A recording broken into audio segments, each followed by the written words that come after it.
Ya, kasus hilangnya bocah 5 tahun berinisial Hijrah Amdriani 5 tahun di Banggai, Laut Sulawesi Selatan Sulteng ditemukan tewas pasca 3 hari hilang secara misterius pasca pulang dari kebun seorang diri yang disuruh orang tuanya. Nah, kejadian ini ketika sang anak eh, HA ya pulang pada pukul 16.18, kemudian disusul sang ibu pulang pada pukul 6 sore, dan disitulah diketahui sang anak hilang hingga 3 hari lamanya tidak ditemukan. Hari keempat baru ditemukan meninggal dunia. Dalam penemuan jasad terungkap bahwasannya korban mengalami luka lebam ya di beberapa tubuh, kemudian adanya busana yang tidak lengkap di bagian area bawah, kemudian ada robekan di area vital gitu. Nah, kejadian ini saya akan sangkut pautkan dengan sosok adik kita Nia Kurniasari ya, yang hilang pada 6 September dan baru ditemukan beberapa hari kemudian ya, mungkin sekitar dari tanggal 6 ke tanggal 8 baru ditemukan. Sementara pelaku buron yang sudah diketahui dari tanggal 8 baru tanggal 19 atau 11 hari buron baru ditemukan. Nah, kejadian ini hampir sama. Nah, kita akan menarik garis lurusnya. Kenapa seorang gadis ya yang mungkin sering ya jalan seorang diri ke tempat-tempat yang sepi, ini kenapa orang tua mau membiarkan begitu saja dan meyakinkan seyakin-yakinnya bahwasanya anaknya itu nggak kenapa-kenapa gitu. Silakan Bunda tanggapin. Iya, mungkin orang tua merasa bahwa daerah mereka itu aman, tidak ada kriminalitas, tidak ada orang jahat, penduduknya sedikit, dan merasa bahwa orang-orang sekitar adalah orang-orang yang dikenal baik gitu oleh orang tua.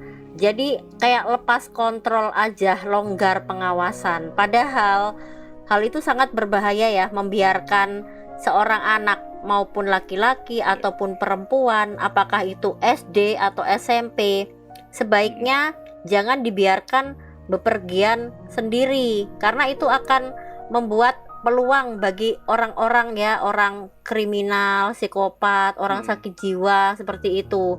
Jadi berbahaya.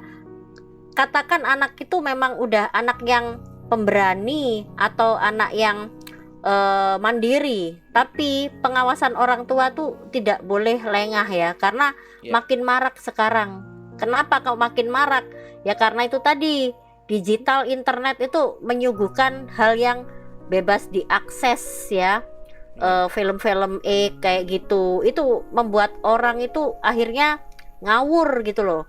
Belum menikah, kemudian gak bisa menguasai hasratnya. Terus akhirnya ya kejadian-kejadian ini bermula ya dari dari internet lagi awalnya.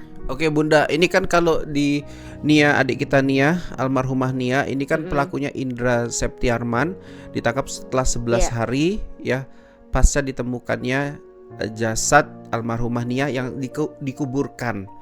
Nah, ini smart ya, pelaku seperti ini kita bilang smart, dia menguburkan, tapi bodohnya dia nggak tahu bahwasanya ada seutas tali yang masih ada di darat, menjuntai, kemudian ditarik, kemudian nampaklah jasadnya adik kita Nia. Nah, kenapa di Sulteng ini yang terjadi pada adik kita yang berumur 5 tahun ini, itu katanya ditemukan dengan kondisi di hari keempat, ditemukan dalam kondisi yang katanya sudah ada bagian tubuh yang busuk.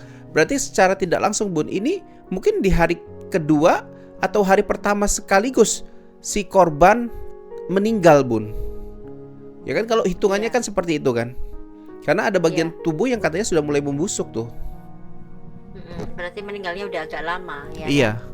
Meninggalnya udah agak lama. Kalau meninggalnya baru aja kan mungkin hanya memar-memar bengkak gitu ya. Kalau udah membusuk kan berarti udah lama. Apakah ya karena meninggal tuh karena memang dibunuh, kan nggak tahu ya, atau meninggal tuh refleks aja kan gitu. Pasti nanti Ya. polisi akan Kalau kalau selidiki untuk itu. adik kita yang umur 5 tahun, Bun, Hijrah Amdriani ini kemungkinan sih dihilangkan nyawanya karena kan memang ada luka lebam. Untuk menghilangkan mungkin kesaksian daripada si korban ini, kalau hidup ya bakalan tahu lah aku pelakunya gitu kan. Nah, Ya, persoalannya gini, Bun, kenapa dia mengembalikan jasad itu ke tempat jalan yang udah dilaluin sama warga sebelumnya gitu loh. panik Apakah ya. dia Karena dihantuin panik. gitu? Dihantuin sama adik kita ini yang dibuat seperti ini sama dia gitu supaya jasadnya dikembalikan ke orang tua, atau gimana menurut Bunda? Dihantuin gitu. Kalau jenazah itu yakin nggak akan kembali ke dunia, tapi jin korinnya itu yang menghantui si pelaku, ya kan? Kan kalau yang namanya jenazah dia udah berpulang ke rahmatullah, ya udah ke alam yang lain lah. Tentunya kalau yang menghantui itu bukan yang meninggal, tapi jin korinnya tadi. Oke. Gitu. Berarti yang Bunda maksud adalah si pelaku ini dihantuin sehingga mau tidak mau Dihantui. dia mengembalikan jasadnya di tengah jalan yang dimana bisa ditemukan sama warga ya yang sedang mencari gitu ya, Bun. Iya. Oke Iya, ya. karena akan dia dihantui terus kalau dia melenyapkan tanpa bekas gitu, repot nanti. Makanya dia Iya kan sengaja kalau kita pikir gini di kan. tempat yang bisa dijangkau. Iya, kalau kita pikir gini kan, mungkin saja bisa saja si pelaku ini menguburkan jasad di tempat yang terpencil, kan bisa saja kan, karena kan daerahnya daerah hutan Bisa, toh. daerahnya hutan. Tapi ada pandangan gini ya, Bun ya, kalau dari kita kemungkinan jasad dikembalikan karena memang dihantuin lah si pelaku ini ya. Iya, benar. Ya, karena memang rata-rata kalau orang yang berbuat kriminal sampai menghilangkan nyawa orang itu rata-rata dia dihantui tadi. Pasti itu. Yang itu mungkin kalau dalam dunia kejiwaan, kedokteran dibilangnya itu halusinasi, padahal ya enggak, ya dihantui tadi. Cuman kan enggak ada penjelasan logikanya kalau dihantui itu. Bun. Karena enggak ada karena bukti gini ya, Bun. gitu loh kalau dihantui. Kalau pernah saya ada dengar kasus bahwasannya ada seorang korban pembunuhan gitu ya. Kemudian mayatnya itu dicor di sebuah dapur atau sumur gitu ya, dicor tuh sehingga kan nggak nampak rapet, rapi, dan nggak mungkin bahkan disadari sama orang gitu.